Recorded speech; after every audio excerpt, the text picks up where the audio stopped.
I want to be as local as I can so that your farms will understand. Every farmer has very close customer base, except if they don't look around. You have the hotels, they need chicken, they need eggs, they need vegetables, and all of that. They need rice, they need curry. So they are one of the 5 prospective customers that we intend to have. The local constituents, in fact, forms the primary customer base that we're going to have.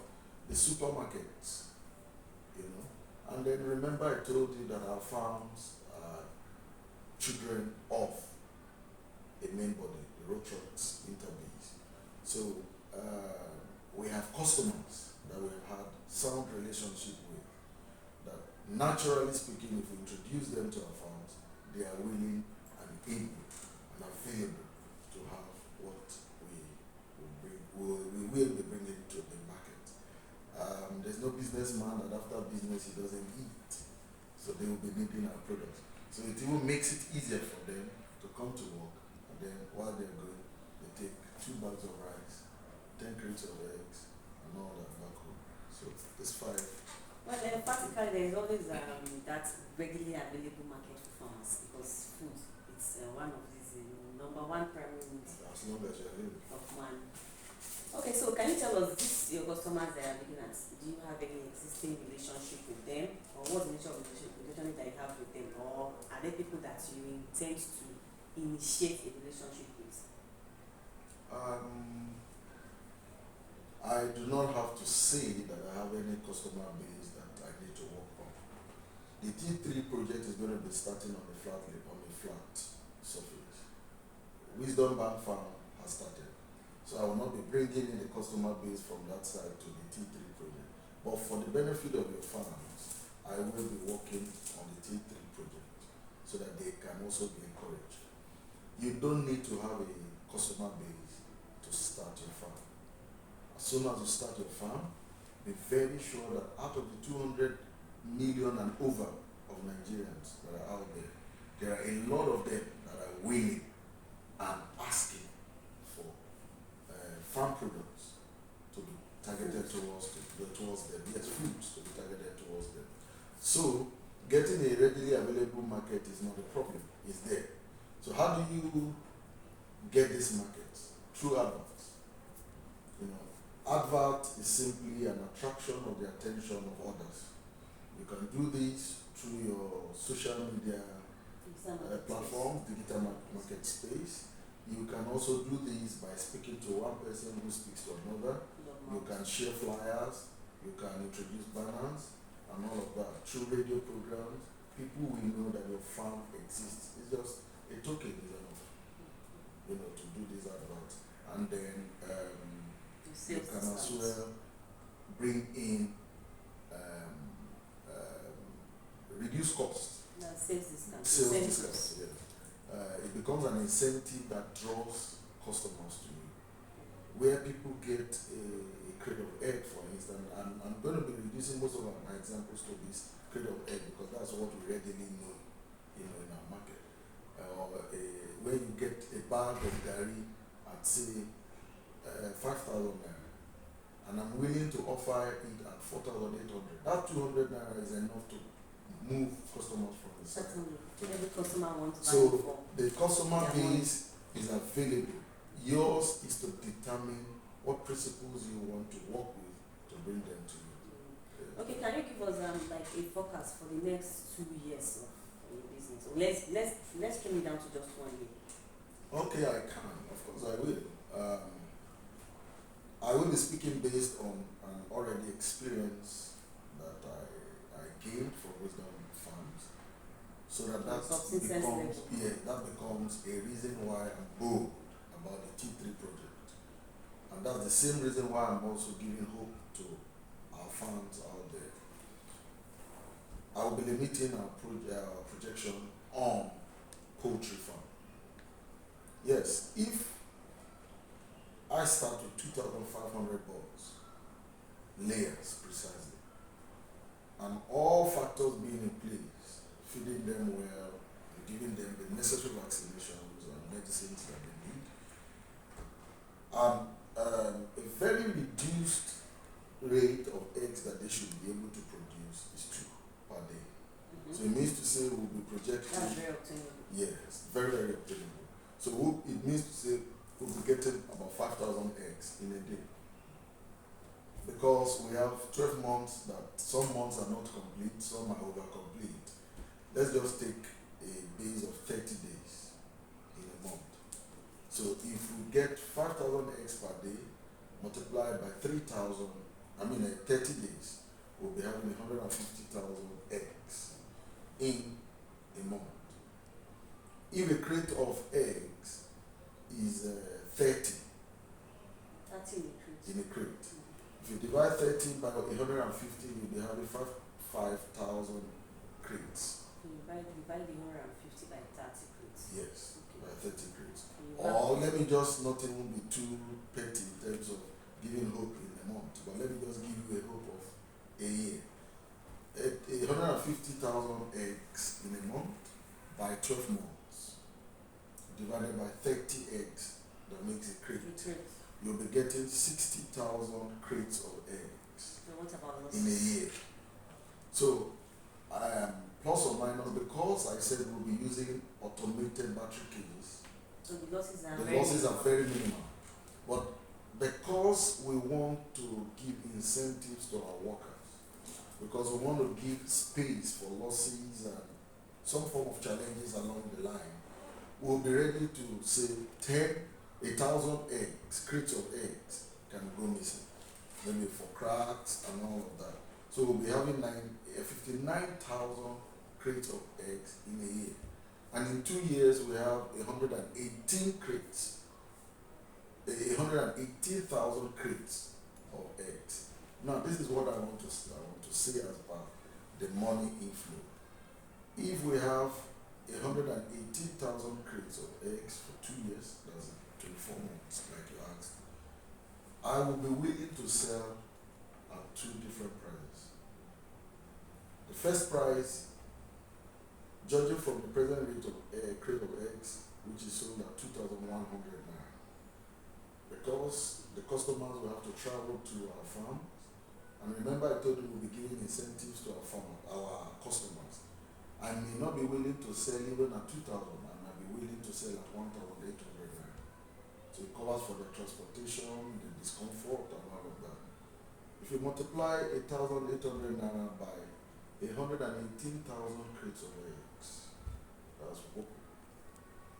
But then, because T3 project is targeted firstly at my constituents, I will be willing to bring down the price to 1,500 naira. Wow. Why? Because we got into power because of them. And they voted this idea to come into place. So we'll be willing to bring it down and also create an avenue for them to buy from us and sell to a readily available customer outside the farm. So we're also creating money for them. There's this circular flow of income within the system. However, what is our concern is ours, not what they make outside.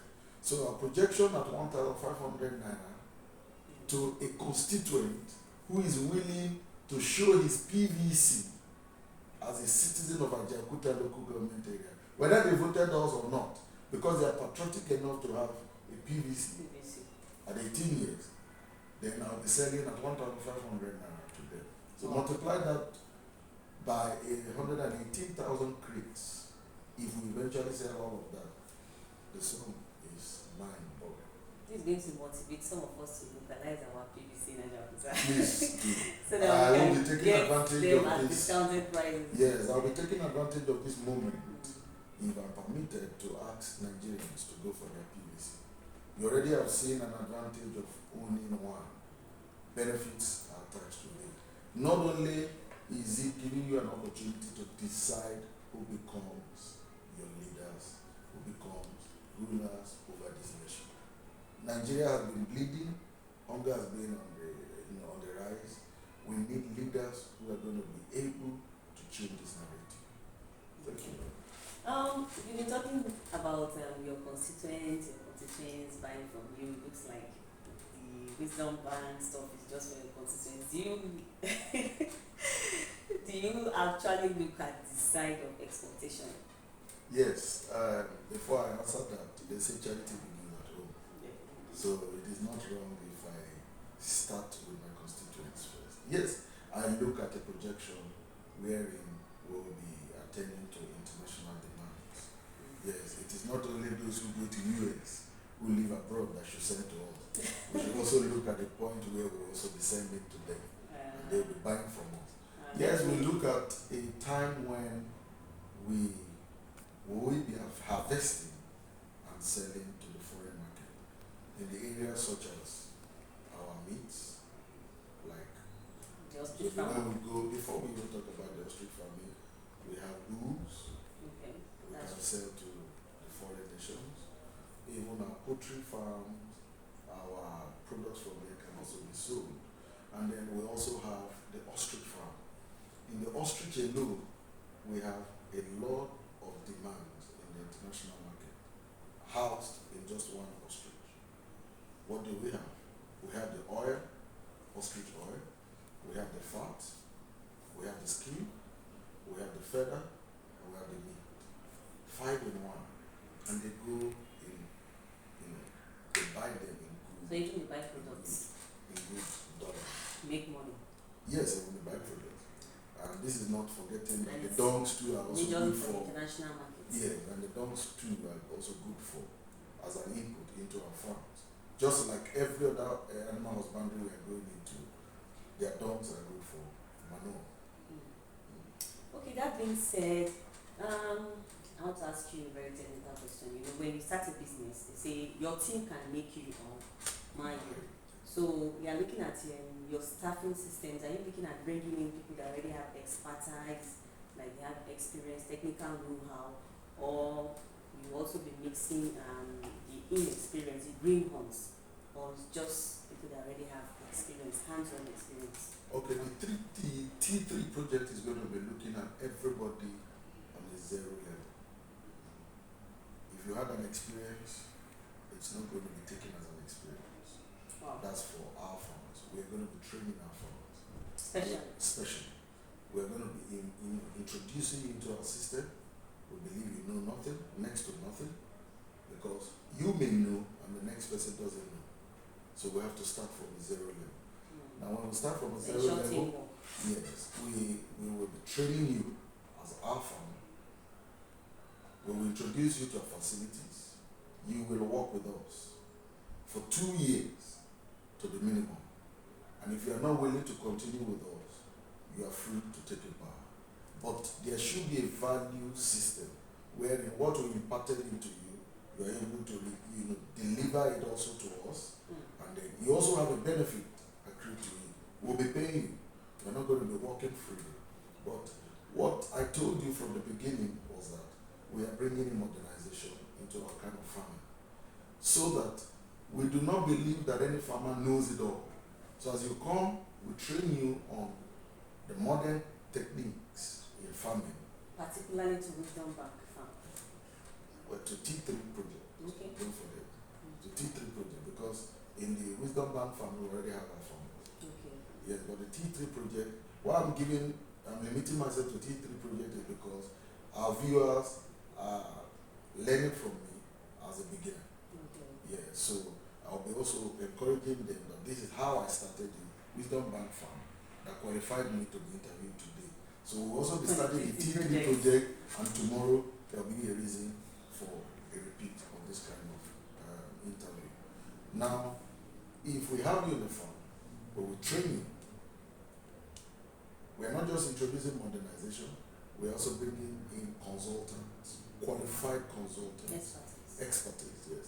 They will train our farmers. Then the farmers will be introduced into our installations, and then on our farms. They will graduate after a period of time, serve us for the 2 years, which includes the period of training. Then, whilst they leave us, we are going to be giving them startup kits, Interesting. hybrid products,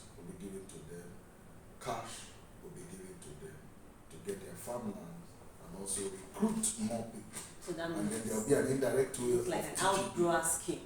Exactly, that is our intention. You teach them So that good agricultural practices, yield enhancement techniques, and you give them improved improved because savings, of the product that you are expecting from them.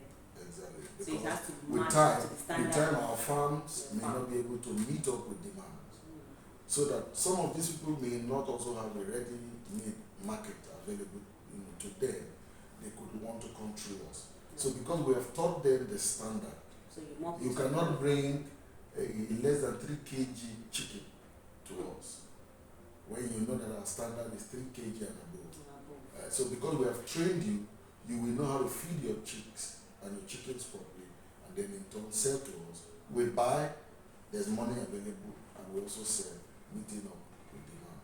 So that is what we intend. Okay, the to bone of when we start. business survival business lies more on the CEO. You as the owner, you just have to be able to know the in and out of the business, dot the T's and the dots, and before you can even say, okay, my staff is not doing very well, you should know. You can't give out what you don't know, and you can't even identify that this thing is wrong if you don't even know that this is how it should be. So, with that being said, what is your management experience you probably have gained over the years that you intend to use to manage this project? All right. Before I became a farmer, I actually worked with the federal government as a civil servant. Later on, I got into a classified job, and from thence I became an appointee under the Kogi State government, the New Direction government. Opened me up to other administrative wisdom. The last I held before intending to vie for a position is the director of protocol to the deputy governor. Aside the fact that I worked with somebody who is witty, I also was open to such challenges as get answers to any problem as it comes, regardless of what kind of problem it is. So because of that, I've been able to stand the test of time. Now translating that into agriculture, you even tend to see that you are even boxed So that just within a very little so then space. that is when it comes to directing, controlling, delegating. Very easy. And as a matter of fact, I told you that we're bringing in modernization. Modernization includes bringing in state-of-the-art equipment to monitor our farms, to monitor our workers, to monitor our equipment. So it means to say I can be here in my office and I'm watching over my farm. As smart farm. Yes, it's going to be a smart farm. That's it. I can be here and I know where the next truck that is leaving my farm is heading for and part-time where it has gotten to. I can be here to get images of intruders into our installation. So it means to say that experience that I've garnered over the years, like my pastor David Ibiumi would say, never walk the streets of life with your eyes closed. I have walked the streets of life. I have seen where people have protected their homes, with state-of-the-art equipment. Now I have seen the reason why we have to, introduce them into our farming system. That's interesting. Okay, I would like to know, would you be having full-time farmers or casual farmers or full-time workers? And then most farms definitely you want to take the services of skilled labor, and they are most times they are casual workers because they are being paid by the time. So what's your proposition? Well, I do not intend to go into having part-time workers. We want to have full-time workers, and our workers will be working in shifts. We could have those who will work in 2 weeks and they have 2 weeks off, so that they also have time for their own farms, and then we have another one that will resume and spend another 2 weeks. So in essence, you will be spending like 15 days in a month, working with us, and you will be paid. So we also intend to have skilled workers. No overtime. No. There won't be overtime. But there, it doesn't mean that we will not be giving incentives will be giving incentives. welfare packages. Month in, month out, we'll be doubling the wages of any worker that is seen to have performed excellently well. Okay, there's that reward and recognition system. Yes, that reward system is what will makes you have the best of your workers. And then you asked if we're going to be having skilled and unskilled labor. Well, everybody's going to be skilled. Like I told you, we are going to be having consultants who will start off the farm with us. They are the ones that will help us train our farmers. And then we also continue to do the trainee kind of setting, so that at different stages. at every stage, and then we have skilled labor, skilled labor all throughout our period. And then at the time you are done with us and you wish to take a bow, at that time we already have new entrants. And then we also have a team that is going up, stepping up to where you are taking a bow from. Okay, this part, initially I think. Exactly.